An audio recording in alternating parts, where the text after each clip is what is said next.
Okay, so today I'm going to be replacing the rack and pinion on my 2015 Prius.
Leave the garage door open? Oh, for now, yeah.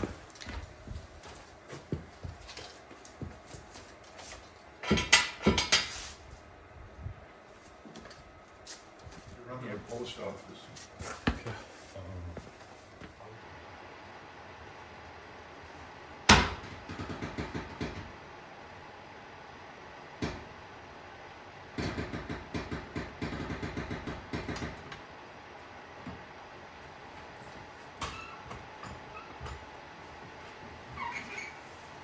Got it all jacked up.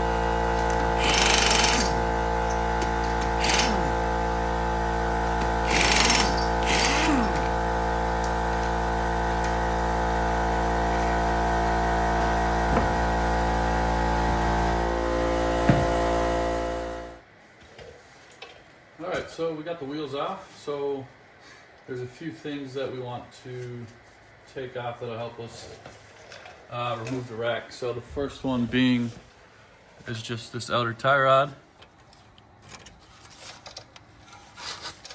Oh.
she goes.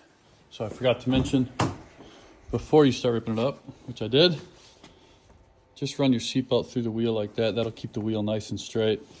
And then if you can see, that's our first bolt that we need to get done.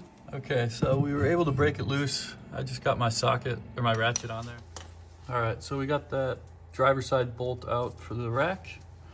So we got one more on this side, just right. All right, we got it out. I didn't film it just because it was a bit of a pain in the ass, but so this one came down through the rack into the subframe like that. Had that bottom nut turning.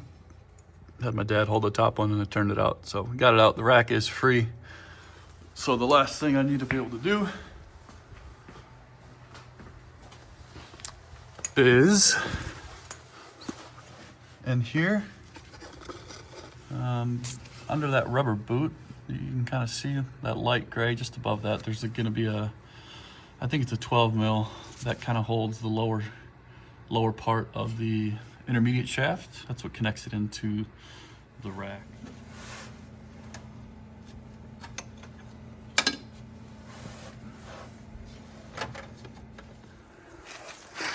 All right, we got the rack out. This is kind of our tunnel that we used. I didn't film the rest of it just because it was all internal here to get it out, because there was a rear motor mount. You can kind of just see the top of it there. So we had to remove 4 bolts underneath and then 1 up top, and then that allowed us to lift that mount out of the way, and then the rack slid right out. All right, so you can see same rack, J08. I did a direct OEM part from Toyota. Didn't want to mess with putting an aftermarket in, so paid a little extra, but got the OEM. So a few things we got to do. We got to transfer the outer tie rods. Those are pretty new still, so I'll pop those onto the new rack. We'll have to center the rack. So what I'll do is I'll put a vice grips on this, turn it one way, and then I'll count the turns going the other way, and then I'll center it by cutting that in half. So if I go left, and then it takes me, let's say, 3 turns to get it all the way to the right, then I'll go back left 1.5, and that'll center the rack.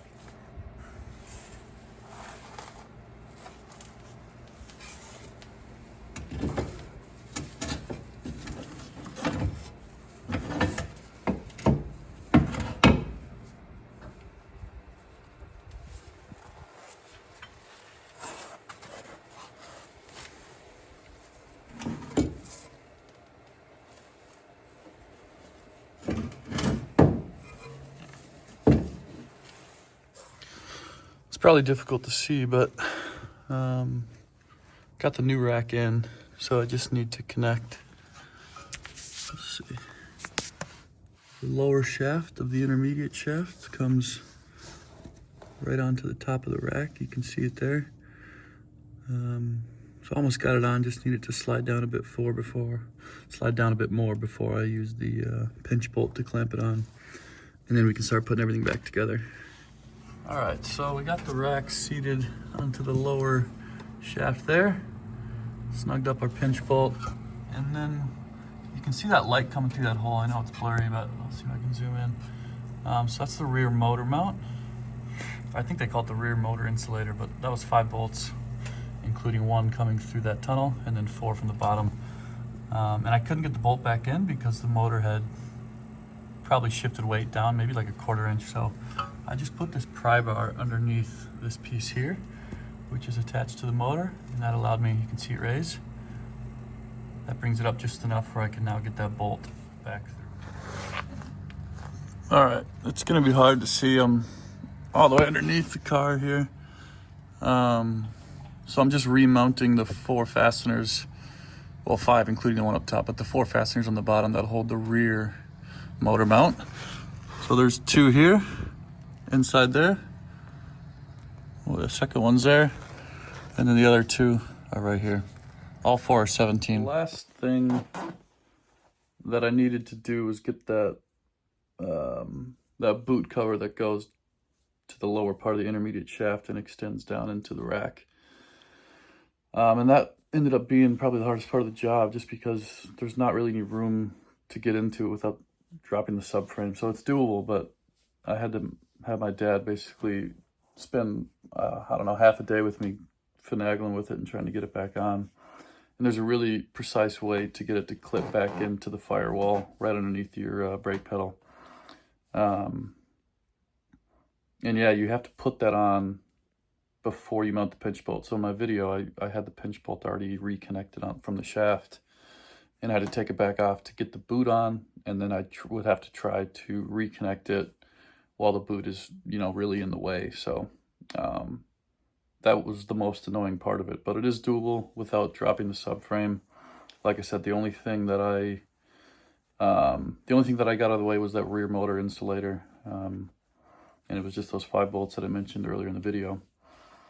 But I just couldn't film it because it was way up and inside kind of the rear of the motor, so you wouldn't have been able to see anything, but that was the hardest part. But all in all, I got the rack in. The rack itself's pretty easy. Like I said, just 2 mounting bolts, but it was just that rubber boot. But happy with how it turned out and got a new rack.